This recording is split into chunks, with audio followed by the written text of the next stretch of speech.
얼마 전 우리나라에서 일어난 일이었죠. 2018년 3월 9일로 기억하는데 서울 광진구 어느 오피스텔 지하에서 스스로 목을 매 목숨을 끊은 남성의 시신이 아내에게 발견되는 사건이 있었죠. 이 사건이 경찰에 신고가 접수되는 것과 동시에 전국 뉴스와 신문사는요, 이 해당 사망 사건을 속보로 사람들에게 빠르게 전달했는데요. 그럴 만한 이유가 있었죠. 이 자살을 한 남성의 신원이 한국의 영화, 연극, 각종 드라마에서 자주 보던 연기 경력 25년 차의 유명 배우이자 대학 교수직도 겸하는 사람이기 때문이었습니다. 지난 2월 말 그동안 자신이 가르치던 여학생들을 교수라는 직위를 이용해서 해서는 안 될 짓을 벌여왔다는 성추행 사실을 폭로하는 글 하나가 인터넷에 게시되면서 큰 화제가 된 적이 있었죠. 하지만 맨 처음 이 글이 게시되었을 때 사람들은 내용을 믿지 못했습니다. 왜냐하면 불과 몇 년 전 딸과 함께 이 교수가 출연했던 한 프로그램에서 보여줬던 이미지가 굉장히 신사적이었고 가족에게 다정다감한 사람이었기 때문에 사람들은 이 성추행 사실을 쉽게 믿을 수가 없었죠. 하지만 피해자가 올린 글의 힘이 생각보다 여파가 컸습니다. 그동안 성추행 당해오던 피해자들이 이 첫 폭로자의 글을 읽고 용기를 얻었던 거죠. 그래서 자신들도 피해를 당한 사실이 있다라는 글들이 계속해서 올라왔고 언론을 통해 알려지게 됩니다. 처음에는 절대로 사실이 아니라고 부인하던 당사자의 반응과 다르게 자신과 관련된 증언들이 매 쏟아져 나왔고요. 결국 이 사람이 자신의 잘못을 인정하게 되죠. 그리고 피해자들과 가족에게 사과하는 편지를 남긴 채 목숨을 끊게 됩니다. 현재 대한민국에서 가장 민감한 주제는 성범죄에 관련된 뉴스이죠. 이 폭로는 배우이자 교수였던 이 사람에게만 해당되는 일은 아니었어요. 2018년 1월 말 한 검사가 밝힌 검찰청 내부 성추문 폭로로 시작된 한국의 미투 운동은요, 현재 법조계, 정치계, 공연예술계를 넘어 문학계까지 우리나라 사회 전반에 걸쳐서 성추행이나 성희롱에 대해서 더 이상 참고 있지 않겠다라는 뜻을 담은 성범죄 근절을 목표로 하는 사회운동이죠. 이 중 가장 사람들의 관심이 쏠렸던 분야가 바로 방송연예계입니다. 앞에서 소개한 배우이자 교수인 조 씨 외에도 현재 대한민국의 방송과 영화계에서 높은 위치에 있다는 배우나 감독, 연출가들에게 피해를 입었다는 증언이 미투 운동에 동참한 피해자들을 통해서 쏟아지고 있습니다. 일부는 자신들의 죄를 인정하고 피해자들에게 사과의 뜻을 전하기도 했지만 그중 또 일부는 과장되었거나 허위 사실이라면서 강경 대응하겠다는 입장을 밝히기도 했죠. 미투 운동은 성범죄를 당했던 피해자들이 그것에 공감하고 그래서 용기를 가지게 되고 그동안 숨겨왔던 자신의 피해 사실과 아직 드러나지 않은 사실들에 대해 더 이상 성범죄를 참지 않겠다는 뜻을 가지고 있는데요. 우리나라는 최근 들어서 미투 운동이 시작되었지만 사실 미국은 10년 전부터 있었습니다. 2006년에 사회운동가인 타라나 버크가 소수인종과 여성, 아동이 겪은 일을 밖으로 드러낼 수 있도록 자신들의 피해 사실을 공유하고 연대하여 사회적 인식을 바꾸자는 취지에서 창안한 사회운동이죠. 처음엔 소규모로 조용히 시작했고요. 익명성도 가지고 있었습니다. 하지만 현재는 세계 각국에서 현재 활발하게 벌어지고 있고 자신의 얼굴과 이름을 공개하면서 폭로가 이어지고 있죠. 우리나라도 피해 사실을 폭로하는 경우가 예전부터 있긴 했습니다. 하지만 이런 미투 운동의 개념이 생기게 된 것은 2017년 10월에 벌어진 미국 헐리우드의 한 영화 제작자가 벌여온 성추문 사건이 결정적 계기가 되었죠. 이번에 이야기할 사건은요, 최근 한국에서 시작된 미투 운동의 계기가 되었던 미국의 헐리우드 영화 제작자 하비 와인스틴에 관련된 성추문 사건 파일입니다. 미국은 꽤 오랫동안 여러 분야에서 가장 막강한 영향력을 끼치고 있는 국가이죠. 헐리우드로 대표되는 미국의 영화 산업도 세계에서 가장 큰 힘과 자본력을 보여주는 미국의 대표 산업 중 하나라고 볼 수 있습니다. 그러던 중 2017년 10월 8일 이 영화 산업의 중심지인 헐리우드를 발칵 뒤집어 놓는 기사가 뉴욕타임즈에 실리게 되었죠. 바로 영화계의 거물 인사라고 부르는 와인스틴 컴퍼니의 대표 하비 와인스틴이 2005년부터 경영해 오던 영화 제작 배급사였던 대표 자리에서 물러나게 되었다는 기사였습니다. 하비 와인스틴에 관한 뉴스가 발표되기 이전부터 헐리우드에서는 유명 영화 프로듀서에 관련된 이상한 소문 하나가 돌고 있었어요. 2015년 여배우인 애슐리 저드의 인터뷰 내용이 어느 잡지사에 실렸는데 이런 내용입니다. 20년 전 한 유명 PD가 자신을 가운만 입은 채로 만났고 자신에게 샤워하는 것을 지켜보거나 마사지를 받으라고 강요했다는 내용이었습니다. 이 인터뷰를 시작으로 전 세계적으로 잘 알려진 여배우들이 그동안 당해온 성추행, 성폭행 사실에 대한 이야기를 공개하기 시작했어요.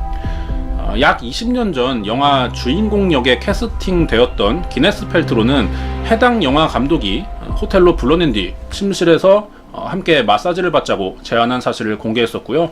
안젤리나 졸리도 오래전에 원치 않는 신체 접촉을 당했던 피해 사실을 공식적인 자리에서 폭로했었습니다. 이런 영화계 성추행 사실은 배우들만 겪은 것이 아니었어요. 3년 전이었던 2014년에 영화사의 인턴 사원으로 입사했던 여대생에게 자신과 잠자리를 가지면 큰 도움을 주겠다며 강요한 적이 있다는 증언도 나왔었죠. 이런 식으로 모인 증언으로 밝혀진 피해 여성은요, 2017년 10월 28일을 기준으로 82명에 달하는 숫자를 보이고 있습니다. 이 여성들이 지목한 가해자는요, 딱 한 사람이었어요. 바로 이 와인스틴 영화 제작사의 대표이자 유명 프로듀서인 하비 와인스틴이었습니다. 1952년 보석 감정사로 일하는 부유한 유대인 집안의 장남으로 태어난 이 하비 와인스틴은요, 동생인 밥 와인스틴과 함께 1979년 영화 제작과 배급을 책임지는 미라맥스라는 이름의 영화 제작사를 설립합니다. 그때 했던 일이 주로 해외에서 영화를 수입해서 미국 안으로 들여오는 일을 해왔던 거예요. 그 중에 잘 알려진 작품으로는 그 일본의 미야자키 하야오의 만화죠, 올령공주가 있었고요. 해당 영화사에서 제작한 시네마 천국, 펄프 픽션, 시카고, 셰익스피어 인 러브 등이 있습니다. 오래전에 개봉한 영화라서 보지는 못했더라도 제목 정도를 들어본 적은 있으실 겁니다. 다들 성공한 영화죠. 이 영화들의 성공으로 와인스틴 형제가 설립한 이 미라맥스 회사는 영화계에서 빼놓을 수 없는 영향력 있는 회사가 됐고요. 하비 와인스틴은 성공한 영화 제작자, 실력 있는 PD라는 인정을 받으면서 업계에 입지를 굳히게 됩니다. 이후 2005년에는 미라맥스가 월트 디즈니와 합병을 했어요. 그리고 하비 와인스틴이 독립을 합니다. 그래서 자회사인 와인스틴 컴퍼니를 설립했죠. 이렇게 대표가 됐던 거고요. 와인스틴 컴퍼니는 2011년 아카데미 시상식에서 최우수 작품상을 수상한 킹스 스피치, 그리고 장고, 분노의 추적자가 있었고 거친 녀석들과 같은 성공한 영화를 제작하게 됩니다. 그리고 우리나라와도 관련이 있는데 2013년에 개봉한 봉준호 감독의 설국열차가 있었죠. 그 영화를 미국으로 들여오는 배급사 역할을 맡았었고, 영화 제작이나 배급 모든 면에서 성공하면서 손대는 영화마다 성공시키는 영화계의 거물로 자리 잡습니다. 하지만 이런 엄청난 영향력을 가지고 있는 하비의 겉모습과 반대로 실생활은 아주 건방지고요, 이기적인 성격이었다고 합니다. 평판이 엉망이었던 거죠. 30년에 걸쳐서 자신의 권위를 이용해 헐리우드 관계자들을 상대로 횡포를 부려왔었고요. 가장 그 중에 밑바닥을 보이게 됐던 사건이 바로 2017년 10월에 폭로된 성범죄 사건들이었죠. 하비 와인스틴이 처음 영화계에 발을 들인 1979년 이후로 무려 30년 넘게 끊임없이 배우들과 직원, 영화계 관계자들을 상대로 자신의 성욕을 채우고 있었는데요.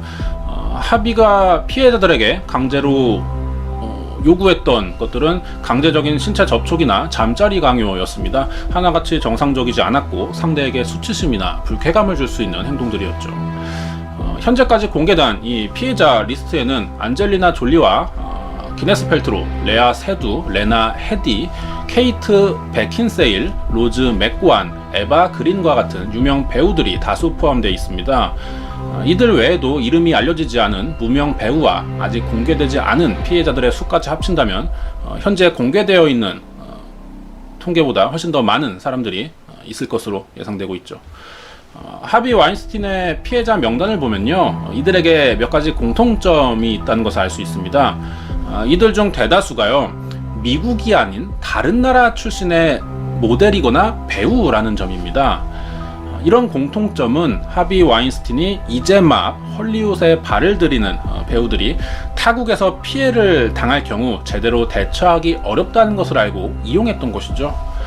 실제로 많은 피해자들이요, 2017년 10월 성추문 기사가 발표되기 전까지 피해 사실을 감춘 채 활동을 하고 있었는데, 그럴 수밖에 없던 이유는 성폭행이나 성추행, 성희롱의 경우 혼자서 피해 사실을 입증하기가 아주 어렵기 때문이었습니다. 이것들이 대부분 단둘이 있는 공간에서 이루어지기 때문에 증거나 목격자를 찾기가 힘들죠. 그래서 많은 성 관련 사건에서 가해자들이 공통적으로 주장하는 것 중에 하나가 진술대로 했다는 증거가 있냐라는 말입니다. 입증하기가 굉장히 힘들죠. 그리고 시간도 오래 지났기 때문에 증거 같은 거는 또 남지가 않죠.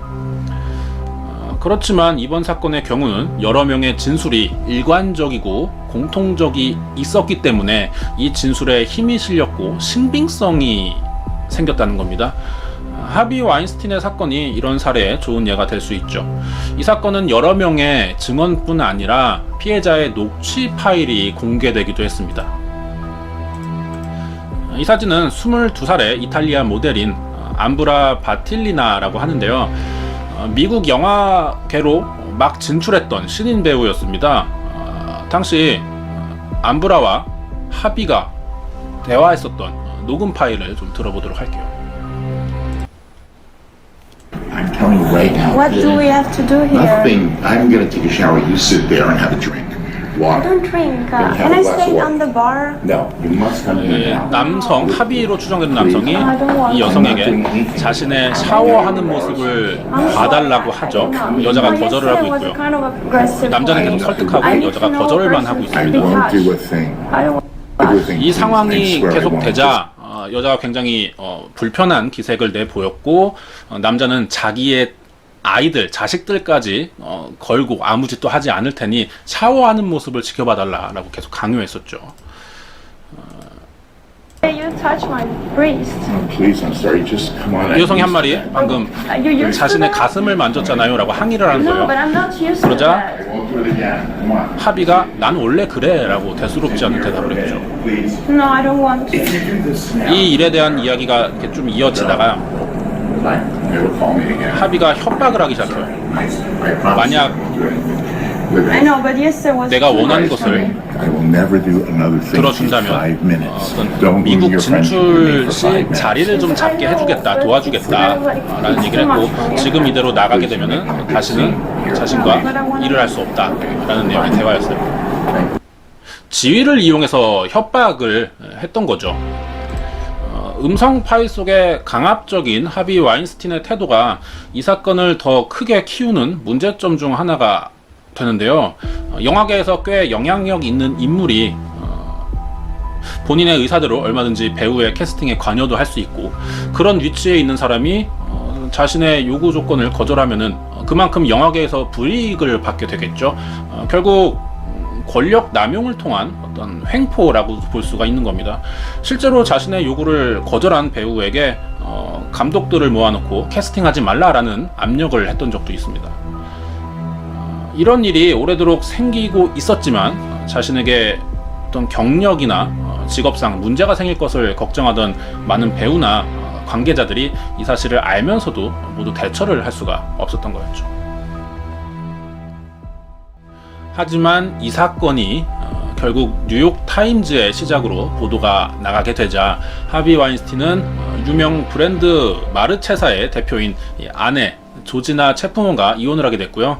아카데미 시상식을 주최하는 미국 영화예술과학대학 아카데미에서도 연구 제명됩니다. 그리고 와인스틴 컴퍼니는 현재 완전히 파산 위기에 처한 상태라고 해요. 하비가 이 사건을 두고 자신이 일하기 시작한 60, 70년대 영화계 분위기가 다 이런 식이었다. 그렇기 때문에 자신이 잘못하고 있는 건지를 몰랐으며 피해자들이 상처받았다면 미안하다라는 말로 별로 반성하지 않는 듯한 이런 공식 사과문 발표를 했습니다. 이런 식으로 사건이 마무리되는 듯 싶었어요. 그렇지만 하비는 사과문 발표 다음 날 엄청난 수임료를 들어서 승률이 아주 높다는 변호사를 고용했죠.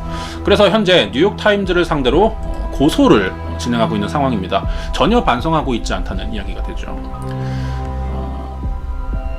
하비 와인스틴에게 성폭행 당한 배우 중 한 명이 자신의 이름과 얼굴을 공개한 인터뷰 자리에서 너무나 많은 사람들이 당했고 정의가 있다는 것을 보고 싶다라는 말을 했습니다. 현재 이 배우를 성폭행한 죄로 하비 와인스틴에 대한 조만간 구속 수사가 진행될 것으로 보이고 있는 상황입니다. 2017년 이 타임즈에서 선정한 올해의 인물들로 하비 와인스틴의 성범죄를 고발한 일명 진실을 알린 사람들인 5명이 선정됐습니다. 이들의 폭로는 미국 영화 산업의 중심지인 헐리우드에서 오랫동안 암암리에 이어지고 있었던 하비 와인스틴과 같은 영향력 있는 사람들에 의한 성범죄를 밖으로 드러냈을 뿐 아니라 현재 한국을 포함한 전 세계적인 현상이 이 미투 운동이죠. 이것에 동참하게 되는 계기를 만들어 주었죠. 미투 운동에 대해서 오해하기 쉬운 부분이 하나 있습니다.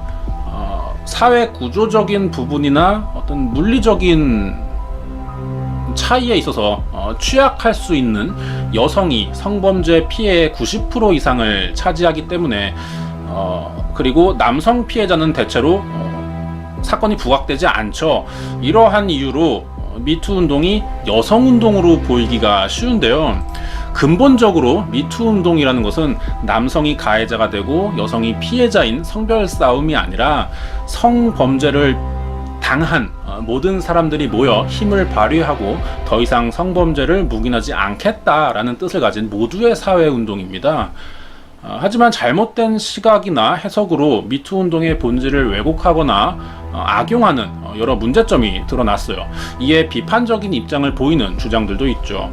이것을 받아들이는 개인의 어떤 자세와 입장이 아주 중요할 때인 것 같습니다. 오프라 윈프리 사진이죠. 미국의 영화, TV 시상식인 제75회 골든글로브에서 수상하던 장면인데요. 이때 했던 수상 소감이 아주 유명하죠.